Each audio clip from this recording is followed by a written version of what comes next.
Master degree complete করব, কেউ BCS করবে, কেউ এদেশের প্রধানমন্ত্রী হবে, কেউ এদেশের মন্ত্রী হবে, কেউ এদেশের বড় বড় জায়গা কিন্তু নেতৃত্ব দিবে। এক একজনের স্বপ্ন এক এক রকম থাকে, কিন্তু এই ফুল মিয়া ভাইয়ের কি স্বপ্ন, সেই স্বপ্নে কিন্তু তিনি রানী হয়েছেন। তিনি স্বপ্ন দেখেছেন যে আমি স্বপ্নের রানী হয়েছি। তিনি আসলে রানী থাকবেন কতক্ষণ নাকি তাসমিনা খেলবে মারুফের সাথে, নষ্ট হয়ে যাবে সেটা কিন্তু ঘুম ভাঙার আগে তার যে কাঙ্ক্ষিত লক্ষ্য সেখানে যদি বুঝতে পারেন। প্রস্তুত আমি দেখতে পাচ্ছি তাসমিনা কিন্তু ওই তিন ভাইয়ের মায়ের উপর সওয়ার হয়েছেন। তার এলোমেলো চুল হালকা একটা গাডার দিয়ে মাঝখানে বেঁধে দিয়েছেন মাথার উপরে। যখন প্রতিযোগিতায় যাবে, ঘোড়া যখন ছুটবে, তার চুলগুলো এলোমেলো হয়ে কিরকম দোল খায়, যেন শিশু একটা দোলনায় দোল খাচ্ছে। এই মাত্র যেটা বলতেছিলাম সেটা কিন্তু শুরু হয়ে গেল। ফুল মিয়া ভাইয়ের তিনি কিন্তু স্বপ্ন ঘুমের ঘরে নয়, বাস্তবে।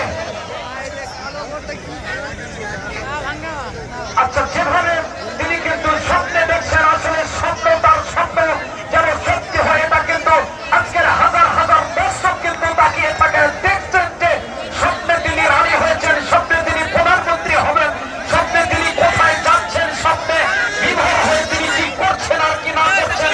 ওদিকে তিন মা কিন্তু খাড়া হয়েছিলেন, মারুফ কিন্তু না খাড়া হয়ে না, ঘোড়ার মালিক কিন্তু বলেছে তুমি খাড়া হয়ে না। তাসমিনা তার কিন্তু এরকম চুল কি একটা দৃশ্য, এটা কিন্তু মিডিয়ার ভাইরা তারা কিন্তু ধারণ করছে যে এই তাসমিনার যে কলা কৌশল, তার যে রণকৌশল, তার যে ঘটনার পরিচালনার একটা স্বপ্ন, তিনি যার স্বপ্ন দেখেন তিনি কিন্তু ভাইরাল একজন ঘোড়ছোড়ার। সারা বাংলাদেশে তার কিন্তু একটা সুনাম অক্ষত রয়েছে। এবার কিন্তু পিছন থেকে আবারও কিন্তু ধাওয়া করেছেন। ওদিকে স্বপ্ন ফুল মিয়া ভাইয়ের যে স্বপ্ন সেটা কি হবে, সেটা কিন্তু ফুল মিয়া ভাই আগেই নির্ধারণ করেছেন। এটা কিন্তু একটা গেম খেলার মতো আমার মনে হচ্ছে। কি হয় একবার, কি হয় আরেকবার, পিছনে কখনো সামনে, এটাকেই বলে প্রতিযোগিতা। আবারও কিন্তু দাঁড়িয়ে গিয়েছে ওই মারুফ এবং তাসমিনা, কিন্তু তার এলোমেলো চুল উড়িয়ে সামনে যাওয়ার চেষ্টা হচ্ছে। মারুফও কিন্তু সারেননি, স্বপ্ন কিন্তু ফুল মিয়া ভাই দেখেছেন। তিন ভাইয়ের মায়া কিন্তু ছুটেই যাচ্ছেন। তাসমিনা কিন্তু আবারও সেই ঘোড়াকে কন্ট্রোল করার চেষ্টা করছেন।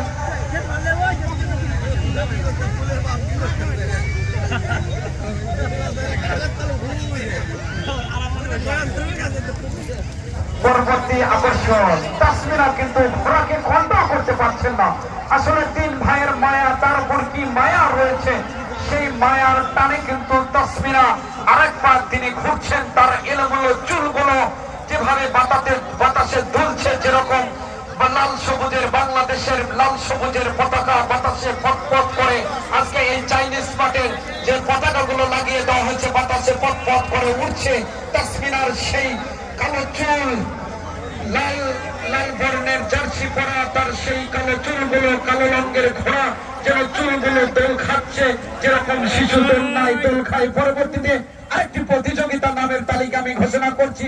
মামুন খান মানুর, কিং খান, আব্দুল ভাইয়ের আন্ডারটেকার। আরেকটি প্রতিযোগিতা, এটা কিন্তু একটা দেখার মতো প্রতিযোগিতা হবে। পরন্ত বিকালে আসলে